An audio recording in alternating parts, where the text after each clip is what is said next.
My name is Franklin Hayes.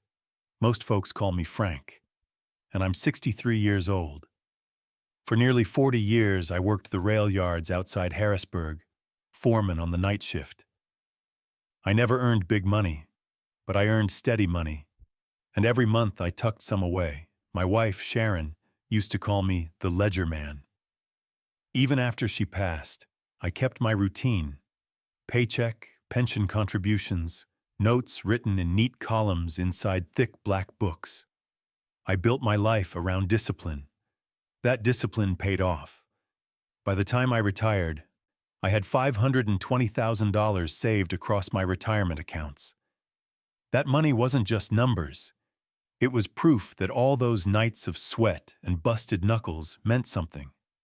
It was the promise that I could live out my last years without being a burden on my children. But lately, something felt off. It started with a phone call from the bank 3 weeks ago. "Mr. Hayes," the clerk had said politely, "we just wanted to confirm the updated signatory forms you filed." My gut clenched. I hadn't filed anything. "Probably a mistake," she said quickly, but her voice wavered, like she already knew it wasn't. Then yesterday, another strange detail: an envelope in my mailbox with a new debit card inside, issued in my name, embossed with my numbers, but I never requested one. The letter inside welcomed me to simplified online access.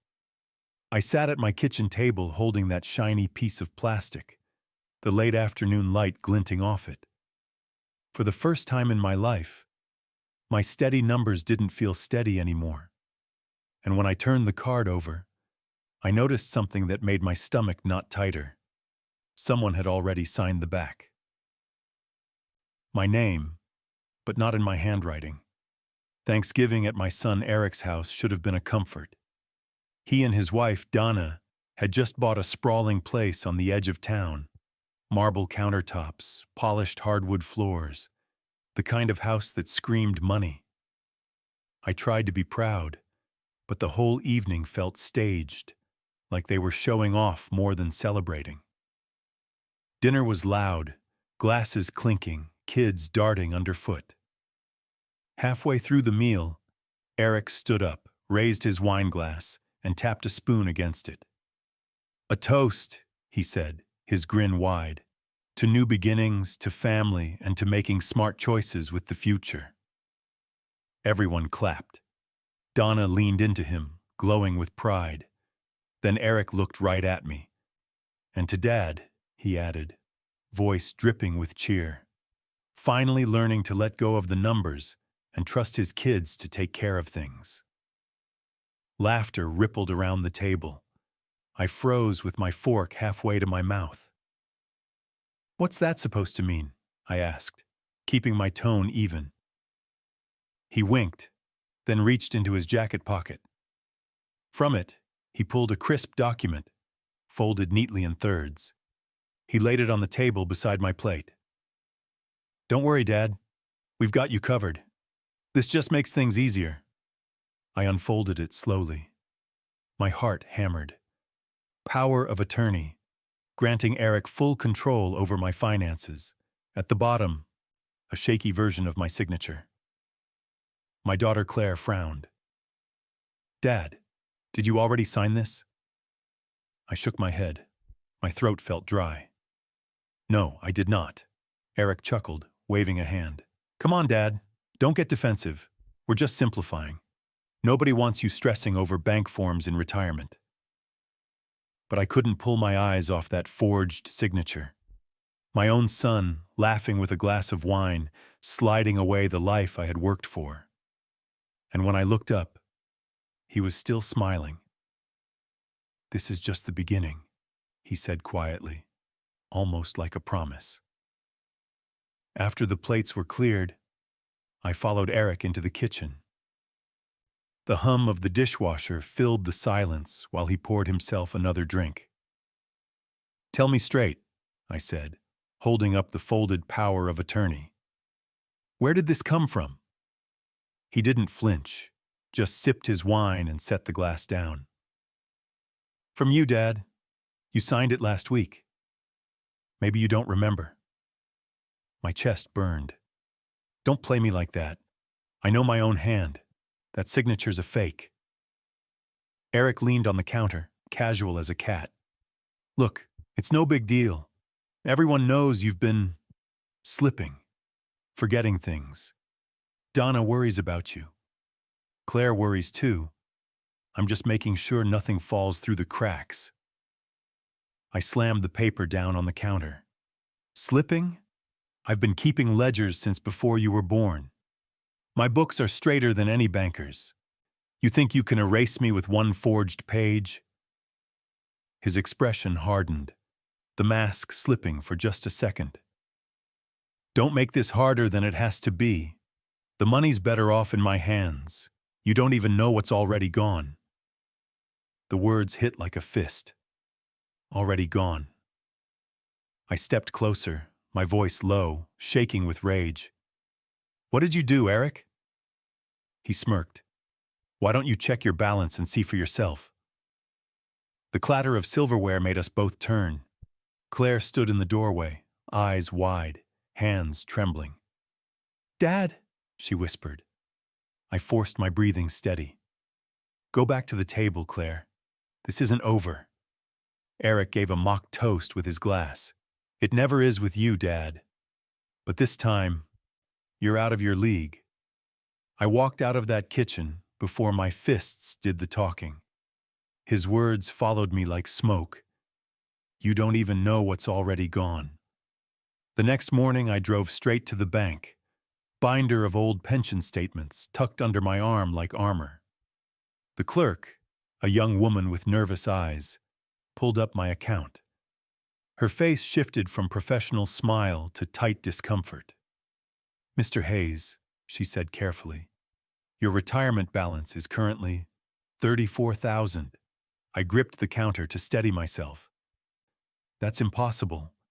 It should be over $500,000. She slid a printed statement across the desk. Line after line of large withdrawals. $50,000 here, $120,000 there. Transfers to an LLC I didn't recognize. Hayes Innovations. My stomach dropped. Innovations. The kind of word Eric would slap on a doomed startup. Back in the parking lot, I called Claire. Sweetheart, I need you to hear this from me. Eric drained my account. Every dime but scraps. There was a long pause. Dad, she said softly. Eric told us you'd been moving money around yourself. That you were confused. That maybe the stress was getting to you. My throat tightened. You believe that? I don't know what to believe, she whispered. Uncle Robert mentioned at church you've been forgetting things. Everyone's saying, I cut her off, heartbreaking. Everyone's saying because Eric planted it. Don't let him rewrite me. That afternoon, I stopped by the diner where old friends from the mill still gathered. Conversation quieted as I walked in. Rizzo, the same man who once trusted my books more than his own accountant, gave me a sad shake of his head. Heard you lost track of your own pension, Frank. Damn shame, I wanted to shout, to tell them the truth. But their eyes said they'd already chosen the story. The old man slipping, the son stepping in to clean up. I walked out without ordering. When I got home, an envelope waited on my stoop. Inside was a single page. Sometimes letting go is the only wise choice. No signature, but I knew whose hand penned it. That night, the house felt colder than it had in years. I microwaved a can of beans and ate them straight from the bowl, the hum of the appliance louder than my own chewing. Sharon's photograph sat on the counter, her smile frozen in time, watching me eat like a man who'd already been stripped bare. My phone buzzed. Another text from Claire. Dad, maybe it's best if Eric handles things for now. You're under so much stress. Please don't make a scene. Scene. That's what my fight for survival had been reduced to. When I went to bed, I found a folded piece of paper tucked under my door. Foreclosure notice. Property taxes past due. Unpaid because my account had been siphoned dry. The red stamp across the top shouted louder than words, "Delinquent."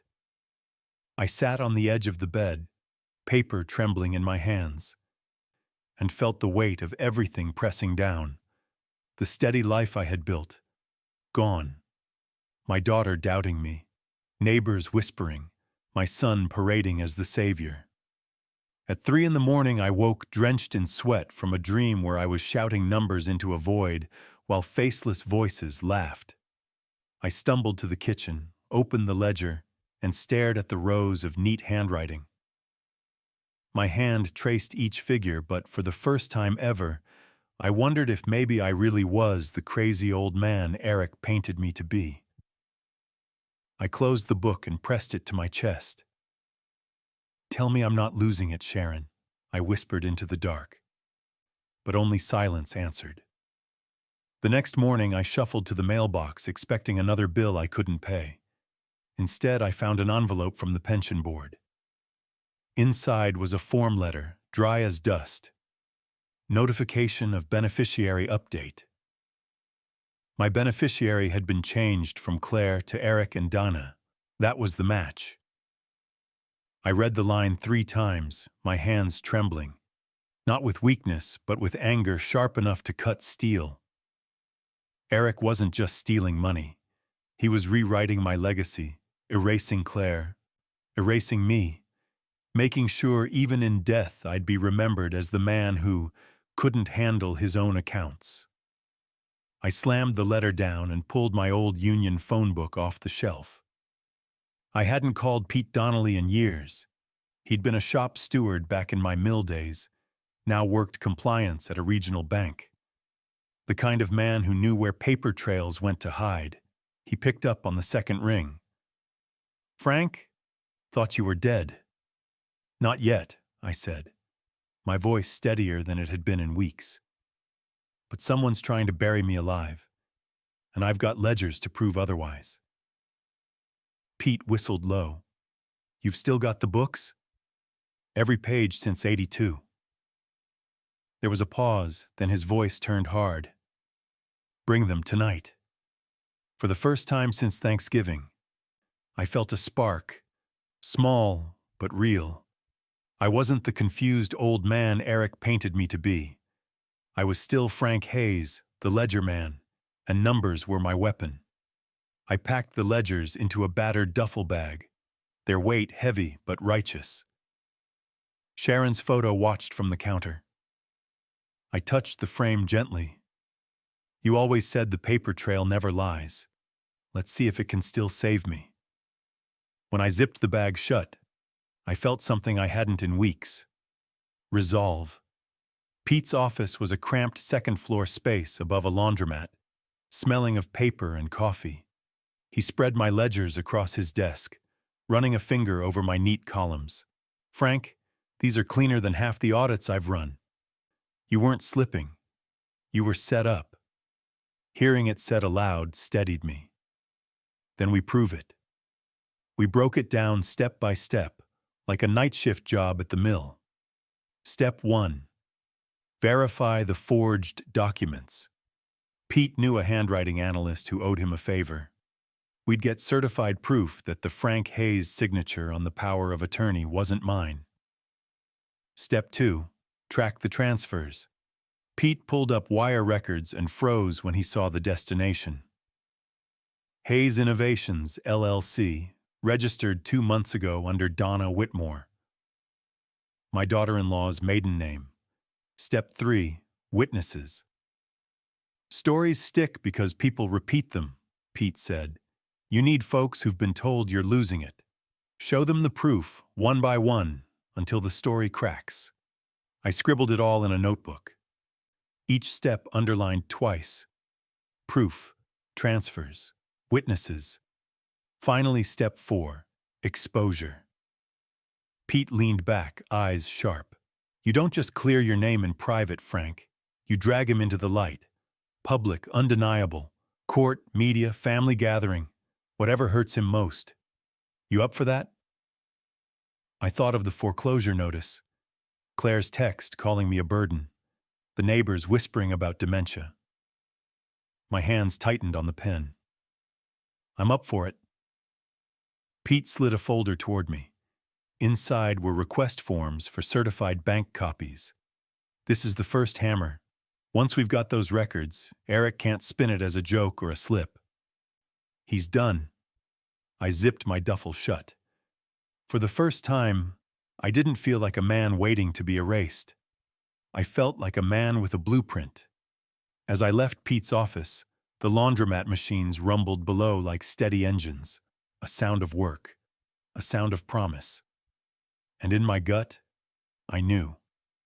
The fight was just beginning. By Wednesday, Pete called me back to his office. When I walked in, he had a manila envelope waiting on the desk. Certified copies, he said, tapping the seal. Bank records, signatures, everything you asked for. Handle these like gold. I opened the packet carefully. There it was, in black and white. The power of attorney bearing my forged signature, notarized under suspicious circumstances. The stamp was real, but the handwriting wasn't mine. Right beside it, line after line of transfers from my retirement fund, totaling $486,000, funneled into Hayes Innovations, LLC. The account holder? Dinah Whitmore. My stomach clenched. Proof. This wasn't just suspicion anymore. It was physical proof #1. Pete grinned. And here's the kicker. The analyst's preliminary review says the signature doesn't match your historical samples. Once we file for a full analysis, Eric and Donna won't have a leg to stand on. That night, I slid the packet into a binder, tabbed every section, and tucked my own ledgers behind it for context. Then I picked up the phone and called Claire. We met at a quiet cafe the next morning. She looked pale, nervous, clutching her coffee like a lifeline. "Dad, I don't want another fight," she started. "Not a fight," I said, sliding the binder across the table. "The truth." She opened it reluctantly, skimming the first few pages. Her breath caught. This is Mom's account too. He touched Mom's money." Her hands shook as she flipped faster, the numbers screaming off the pages. Finally, she pressed her palm to her forehead. "Oh my God, Dad, I think I know where the rest went." I leaned in. "Tell me." Tears welled in her eyes. "Eric and Donna, they've been pitching investors for months. A green tech startup. I thought it was his savings. Now I know it was yours." I reached across the table, covering her hand with mine. "Then we bring it all into the open. Every dime, every lie." Her nod was slow, but it was there. For the first time, my daughter was with me. And Eric was about to learn that the story he'd written wasn't the one people would remember. The chance came faster than I expected. Eric and Dana hosted a holiday fundraiser at the country club, a parade of suits, investors, and family friends. Their startup was the star of the evening, banners printed with slick logos, Hayes Innovations, building a greener tomorrow. I walked in wearing my old suit, binder under my arm. Heads turned, some surprised, some pitying. Eric froze for half a second when he saw me, then pasted on a grin. "Dad, glad you could make it. Everyone, this is the man who taught me hard work." The crowd clapped politely. Dana shined like polished glass at his side. I stepped forward, placed the binder on the podium beside the microphone, and flipped it open. "You all should know something before you invest a single dollar with my son." The room hushed. Eric's smile stiffened. "Dad, not now. Now is exactly the time." I slid out the certified bank records, holding them high. "This is where the seed money came from. $500,000 stolen out of my retirement fund, siphoned under forged documents. Murmurs spread. Donna's face drained of color. Eric chuckled nervously, raising his hands. My father's confused. He's been under stress. I cut him off, slapping the notarized POA against the podium. Confused. That's my name forged on this page. Expert analysis says it isn't my handwriting. That's fraud. Gasps rippled. A man in the crowd whispered, That's a felony. Eric's mask cracked. His jaw tightened, voice dropping. You don't know what you're talking about. Claire stepped from the back, voice ringing clear. Yes, he does. I've seen the records too. Eric, you stole Mom and Dad's savings. You lied to all of us. All eyes shifted to her, then back to Eric. His investors shifted uneasily, some already pulling out their phones. For once, Eric had no story ready. His silence was louder than anything I could have said, and I knew right then the mask was off, and there was no putting it back on. 2 nights after the fundraiser, my phone buzzed at midnight. A voicemail. I pressed play, and Eric's voice filled the dark trailer. You think you won, old man? You've embarrassed me in front of investors, ruined months of work.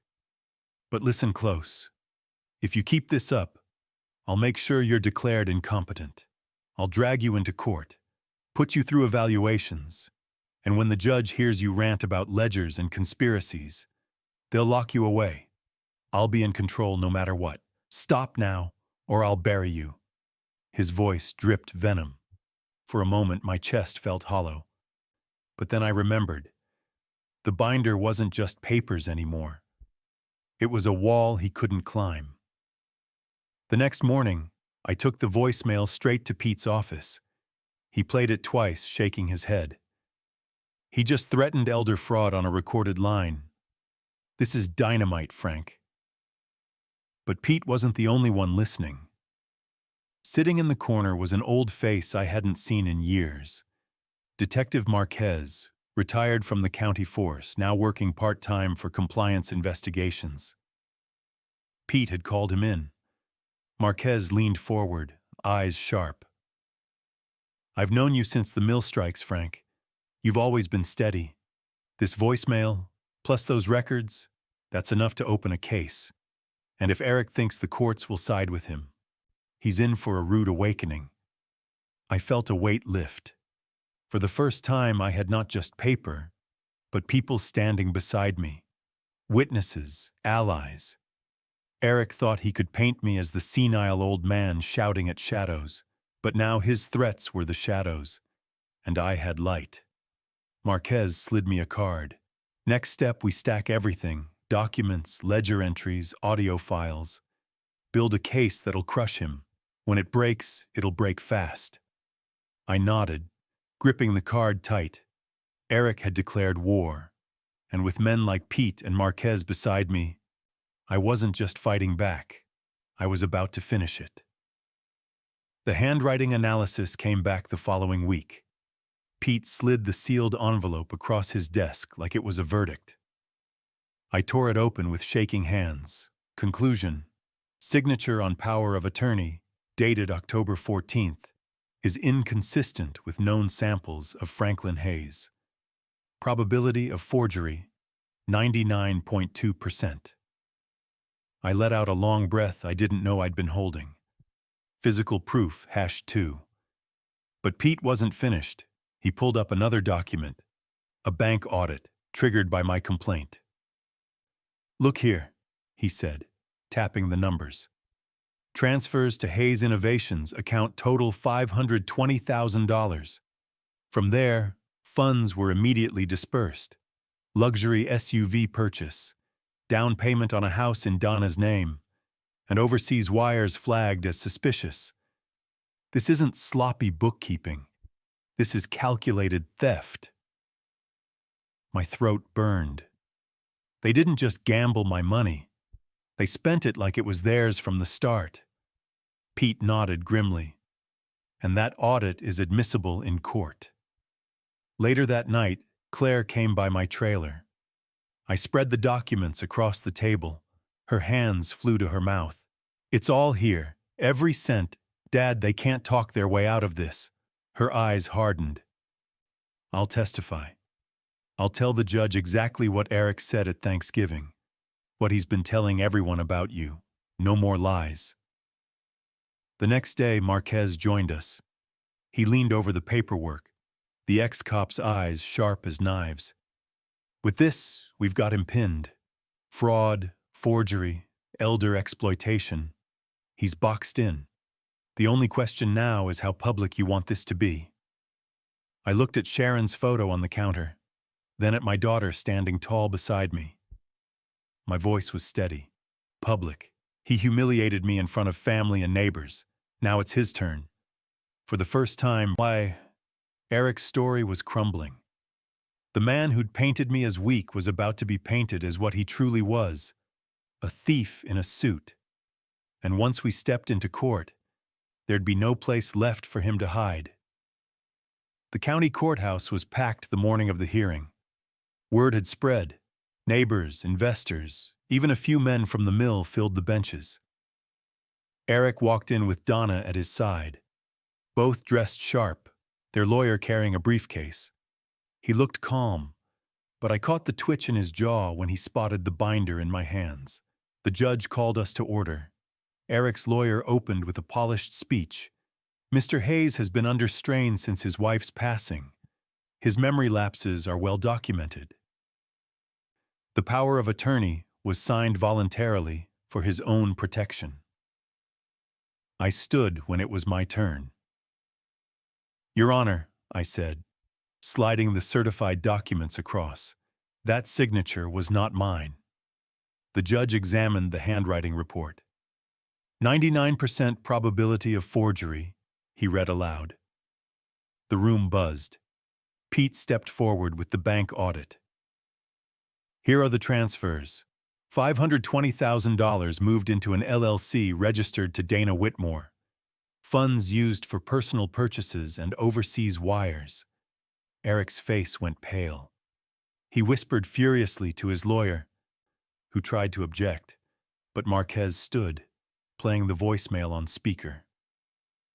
Eric's voice threatening to have me declared incompetent. Gasps rippled through the courtroom. Then Claire rose, her voice breaking but clear. My brother told me Dad was losing his mind. He said Dad made mistakes. But I've seen the proof. Dad never slipped. Eric lied. The judge's gavel cracked the silence. Enough. The evidence is overwhelming. This court finds Eric Hayes and Donna Whitmore liable for fraud, forgery, and elder exploitation. All assets are frozen pending restitution. Criminal charges will be referred to the district attorney. Eric's composure shattered. He slammed a fist against the table. You can't do this to me! That money was mine to build a future! The judge's eyes were steel. It was not yours to steal. Dana burst into tears. Eric was cuffed before he even left the bench. As I walked out, the winter sun hit my face. For weeks, I'd been the old man with a ledger no one believed. Today, I was the man who proved the truth. And Eric, my own son, had learned the cost of trying to erase me. His freedom, his reputation, and the future he thought he owned. 3 months later, the house was quiet again. Claire came by on Sundays, bringing her kids, laughter filling the space Sharon once filled with her cooking. We didn't talk much about Eric. His trial date loomed, and the papers called it one of the county's largest cases of elder fraud. I got part of my savings back, not all, but enough to keep my home and dignity. The rest will take years through restitution, but I can live with that. What mattered most wasn't just the money. It was my name. My ledger is no longer a relic. It's proof I was never the fool, never the fading old man Eric tried to paint.